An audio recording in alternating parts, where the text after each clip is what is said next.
Across our country now, there are what we might call miracles happening every day with little ones. Some of what we're able to do now with pediatric care and neonatal medicine. I've got someone in my family who's a neonatal nurse, and they're literally dealing with life and death very often and able to perform absolute wonders to preserve life. And so our world has moved on a lot since the days when this story was written and when there was no modern medicine. What Jesus does here seemed like nothing but a divine intervention by God. I still think it's the gifts of God that give us the medicine that we have, and so it's just a different way of doing it. But there's a bigger question, because so far through the miracles, we've seen Jesus overcome an awful lot of obstacles. We've seen him overcome evil itself in the form of it taking over people and harassing them and oppressing them. We've seen him overcome even nature, which was often thought to be chaotic and completely uncontrollable by any humans, which it still is. And then in this one, we've seen him come up to and face what, in a sense, is what we all know we can't overcome. Even if we can put it off by a bit through a mixture of medicine and maybe diet and exercise, we all know we cannot avoid or put off death forever. And in that sense, what Jesus does in this story with this miracle, it continues to be relevant and will be relevant for as long as we exist in this form, where we all have to face this, if you like, final enemy. And what I want to look at this morning, Jesus overcomes it by doing a miracle in a way that gives us enormous hope. Particularly, he gives a hope that we can have better resources than just having to face it and to lie down, if you like, in the face of death. Indeed, the miracle power that Jesus shows in this story is better than all our human resources to face it, firstly. Secondly, Jesus' timing is actually infinitely better than ours, which is probably the biggest challenge when it comes to faith and faith in Jesus' miracle working power. But lastly, Jesus' view of death is far better than ours. So it's better than our resources, better than our timing, and better than our view of it. You remember the miracle where Jesus healed the man who was oppressed by all those demons? He was completely traumatized and nobody was able to help him. And Jesus sorted him out. Well, this happened in Mark's Gospel just after that. We read, crossed over the lake, so he was in Gentile territory, and now he's back, obviously in Jewish territory, because there's a leader of their religious place of worship, their synagogue. So somebody who's high up and prominent, probably knows his Bible well, probably knows God extremely well, knows the Old Testament very well, but he's in this absolute place of desperation, a place many of us can relate to. If you've got a sick little child, nothing can reduce you to the end of your resources as much as that. And that leader comes and he falls at Jesus' feet and he pleads with him, "My little daughter is dying. Please come and put your hands on her so that she will be healed and lived." So Jesus went with him. Now, the first thing to note is that this is often where Jesus meets people, is at their point of ultimate need, their point of desperation, and the point of their despair. In some sense, what these miracles are teaching us is that that's actually the starting point for faith. I think one of the reasons faith doesn't get much traction in our world now, there's lots of reasons for it, but one of them is that people often don't have much of a sense of need. I know there's a lot going on relative just now with the cost of living, but compared to other societies, and particularly this society, we are one of the most prosperous peoples that have ever lived, and certainly most comfortable that have ever lived on the face of the earth. But there's something about people coming to the end of their own resources which gives an opening and an opportunity for God to be able to work in their life, to give them, to get their attention. And so this is the starting point for this encounter of faith that the synagogue leader is going to have. But not everyone is reacting like this to what Jesus may or may not be able to do. There are other reactions to Jesus' miracle-working ability, if you like, his claim to be able to bring from death life. Some people are rather apathetic because as he's going through, and he gets somewhat interrupted, and we'll think about that a little bit, but he's on his way, and at verse 35, someone says, your daughter is dead. They said, why bother this teacher anymore? So this is one of the other places we can go. If we don't want to become that sort of dependent and needy on God and come to the end of our resources, if we want to sort of try and sort something ourselves, there's several protective mechanisms we can have for death and suffering. And one of them is apathy. One of them is, going to die anyway, let's just make the best of it. Eat, drink, and live, for tomorrow we die. And that's what happens with the people around here. They think, well, this Jesus teacher, the guy who's wandering around doing all these amazing things, he might have done some amazing things elsewhere, but he's probably not going to do them here for us, here and now. Let's just roll over and accept this. Or he's actually probably too busy or too important. And surprising amount of people actually that I encounter have that view of God. He's probably there and he might be up to something, but I don't think he's terribly interested in what's going on with me, so I'm going to remain somewhat back and apathetic, and I'm certainly not going to put too much of my emotional stock in it because I'm a bit tired of being disappointed in life. Common reaction to faith and God, and I understand it. And then, of course, there's another way we can use some human resources to try and deal with this, because there's a big commotion outside the house with people crying and wailing loudly. And then Jesus says, the child is not dead, but asleep. But, verse 40, they laughed at him. And I would put to you that this is maybe one of the most common ways to respond to Jesus' message, and certainly his claims today, is outright cynicism. Because especially when we're talking about miracles, they do seem incredible, they do seem far-fetched. And especially if we're talking about death, all of us know in one sense or another how painful it is, the sting of it, the fear of it.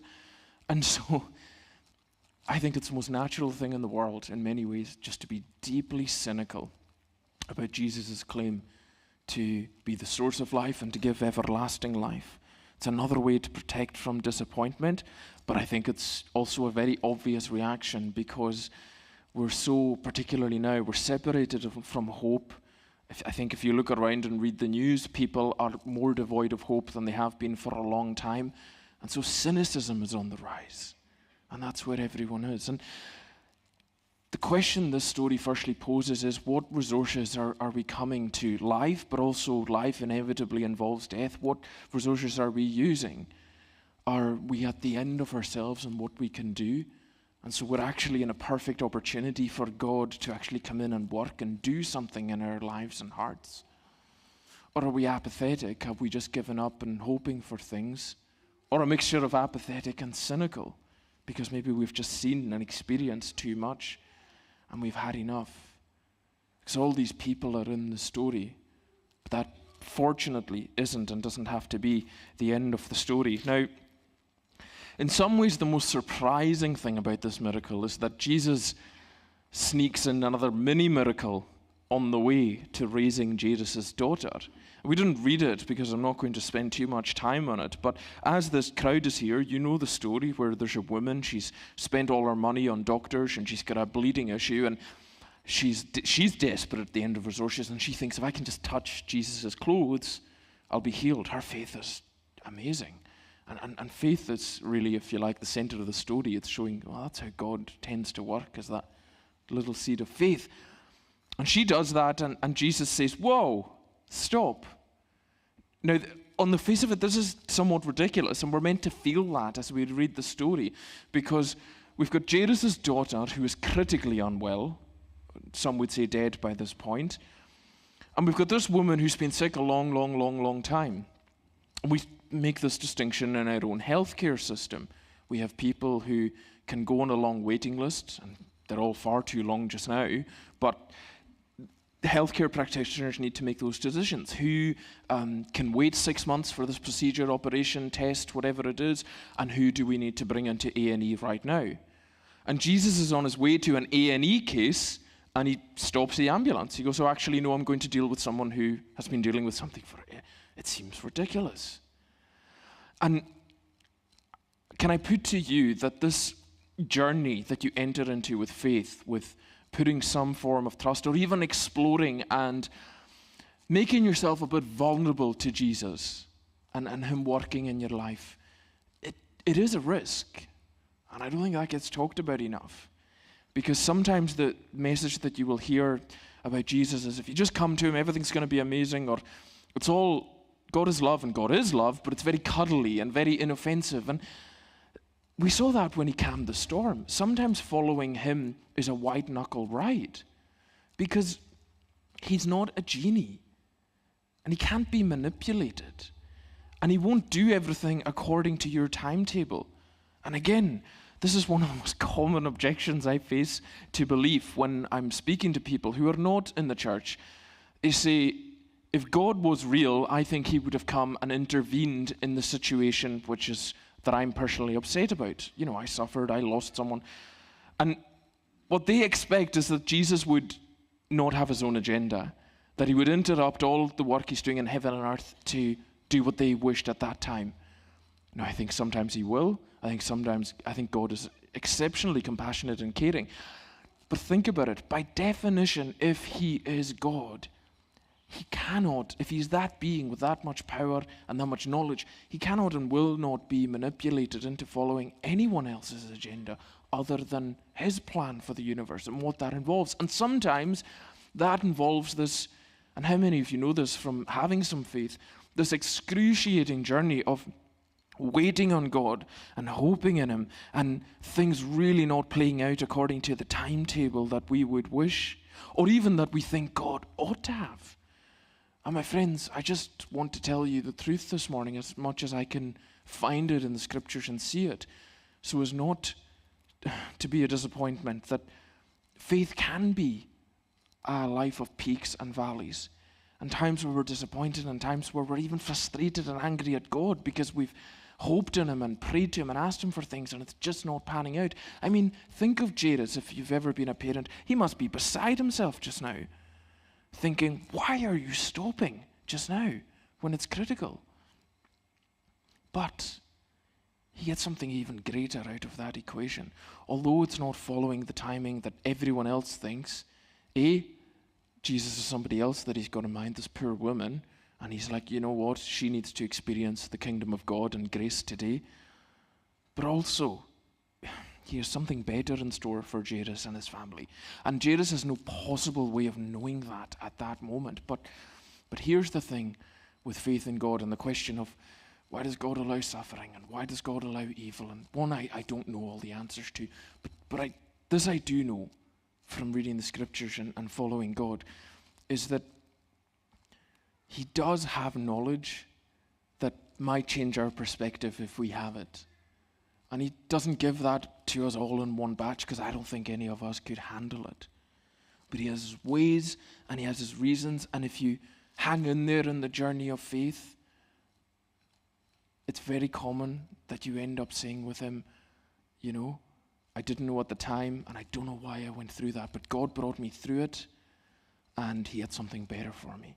At the other side, I just didn't know what the good looked like according to Him because He's God and I'm not. His timing will sometimes make us question everything, but if we hang in there, He will reward us because His timing is actually, dare I say it, better than ours, and I've struggled with that too, just as His resources are better than ours, our apathy and our disbelief and our cynicism.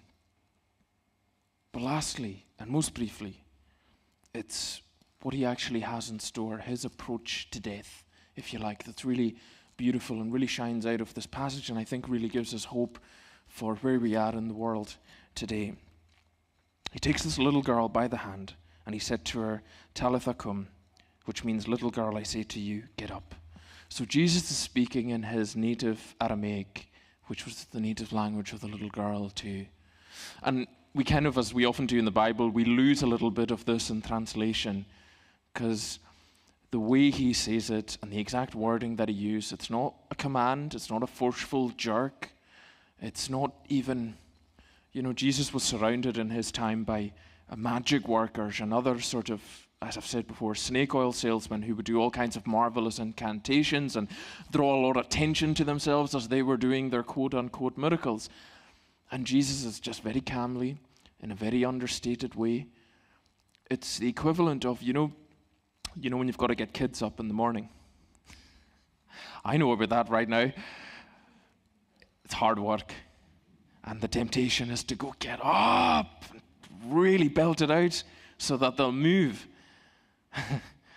The way Jesus is saying this would have been the way her parents would have come in on an ordinary day when there maybe wasn't any school and no rush to get up, open the curtains, sunlight gently comes in and say, get up, it's time for another day. Jesus isn't saying, get up and wake from the dead. He's saying, it's time for you to wake up. It's another day. We've got some nice things planned for today. Do you know? It's very different. And here's what I think, and I hope this applies to us, and I hope this gives you some comfort this morning, especially as we will all face death, and our loved ones will. And that's the big thing that none of us can change. Ever since the early church, Christians have had this phrase, which is, they fell asleep in the Lord.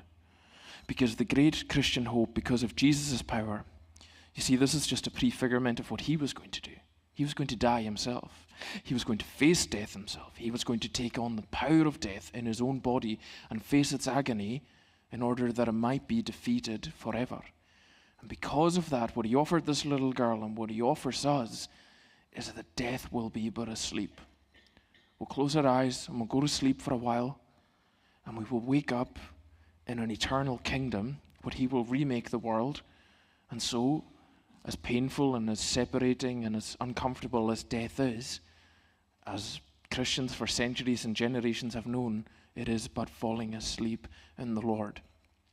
And Jesus' boldness, although he's being very calm here, is going, this little girl was just asleep, and one day she'll fall asleep again, but it'll just be asleep, because there's that ultimate hope that she's going to wake up again in the kingdom that I've died to remake. And so what's the alternative? Because it's coming. And I find nothing more sad than when I have to do a funeral, and it really is, for everything and everyone involved, it's just the end. But the gospel, and particularly Jesus, in this little story where he's blessing a family and helping and healing a little girl, gives all of us that hope. That through that, just a little bit of faith in him, it might seem irrational, you might want to be cynical, you might want to be apathetic, but I promise you, if you just put your hope in him, that he will give you that experience, peace and comfort of what it is to know that one day you will fall asleep in the Lord and you wake up in a much better place in reality. May God bless his word to us this morning. Amen.